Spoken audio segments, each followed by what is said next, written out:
She's going to talk about what it's like being a black woman in corporate America and what it really looks like to make wealth. Let's see what she's got to say, and I'll give my thoughts as we go. Big Law has fundamentally changed the way that I view money, and it's probably not for the reason you may think. A lot of people talk about it in terms of lifestyle creep and what having more money comes with, but for me, it's really about the exposure that I've now had to people who work in wealthy and elite spaces.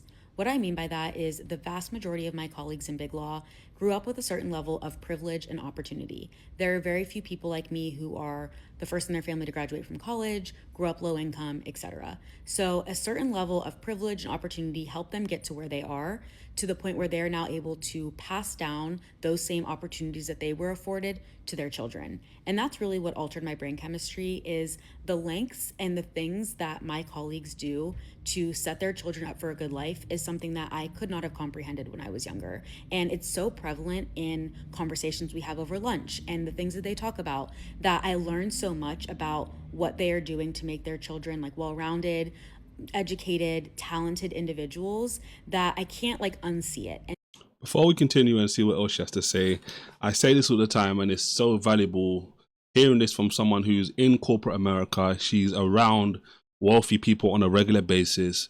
Wealthy people, wise people, as I like to say, because wealth is attracted to wisdom, right? So we want to be wise.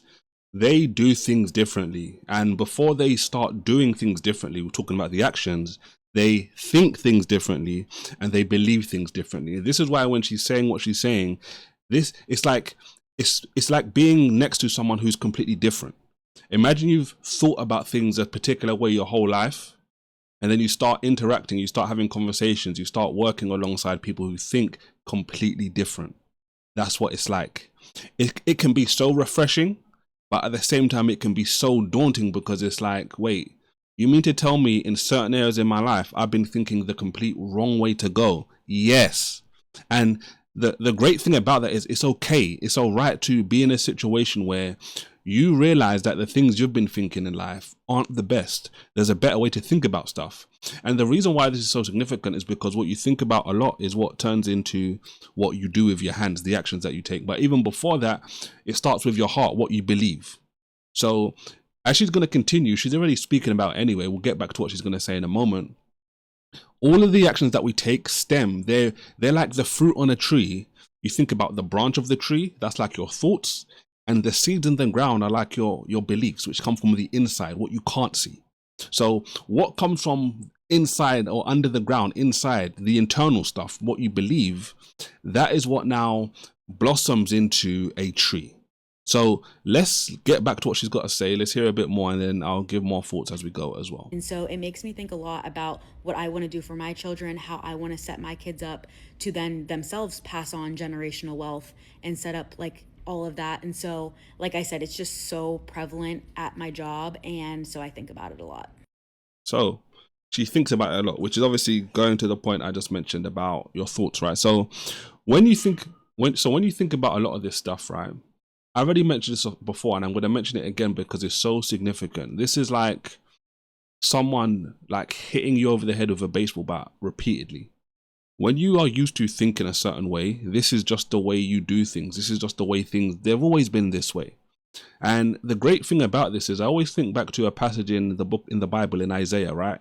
One of the greatest prophets in the Old Testament. And he talks about how God's ways are above our ways. And his ways are so high up above our ways, as high as the heavens are above the earth. So what does that showcase to you? That showcases the same point that she's talking about. She doesn't come from opulence. She doesn't come from a wealthy environment. She doesn't come from generational wealth. She's grafted, it seems, right, to get into positions where she's surrounded now by people who are wealthy, people who come from wealth, people who have a certain level of privilege. And as she interacts with them, many people will shrink away and get crushed because they'll be like, well, I can't bear this. This is too much to handle. No. What you really need to do in those situations is level up. Start to do the deep work and realize, you know what? Yes, I've been thinking certain things my parents, or certain things my friends, or certain things people who had serious influence over me when I was younger drilled into me. And I believe them, not because they're true, but because these people I love dearly told me them. They were wrong. It's okay, right? people that love you can make mistakes. They can teach you things wholeheartedly, believing it's the right way, and it can be wrong. The difference is, though, when we are hit with the reality that, you know what, these people do something completely different to the way I do it. These people have the results that I want, and they do something different to the way I do it. What wisdom is telling you in those moments is, and obviously, as long as it's legal, and obviously, as we say here, as long as it's the righteous way to act, those are the steps you need to take. So notice how I said, for example, in the beginning of the video, wealthy people and wise people, I attach those two things together. Why? Because as I said before, wealth is attracted to wisdom. So we don't need to be fools and go and chase after money. Why? Because the love of money is the root of all evil. But we need to be wise and chase after wisdom. Why? Because that's what the Bible tells us to do. But at the same time, that is the way to get the wealth that you think that you need without getting all of the headache and the drama which people that are chasing after the money, the wisdom, find themselves in all too often. The powerful thing about what she said as well, she mentioned about her children. She spoke about her children. That's one of the greatest wealth secrets that most people aren't going to talk about.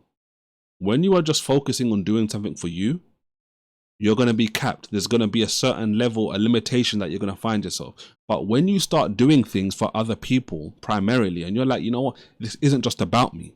This is about my legacy. This is about my ancestry, my children, my descendants that are going to come after me. This is about changing the generational direction that my family was going in. When you start thinking on those bigger, greater levels, that helps you tap into a different level of success and a different level of drive that most people will never achieve. Why? Because most people are selfish. Most people are thinking about themselves. So this is why I always go back to the word of God, because as I say, the word of God can help you win in all areas of life. All I'm really talking about is what Jesus was talking about when he was saying, those that are going to be the greatest among you, if you want to be the greatest, let him be the servant. What is that?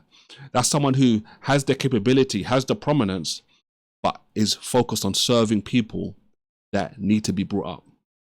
This is one of the reasons why I do these videos, because I know the more people that I help, the better it's going to be for me in the long run.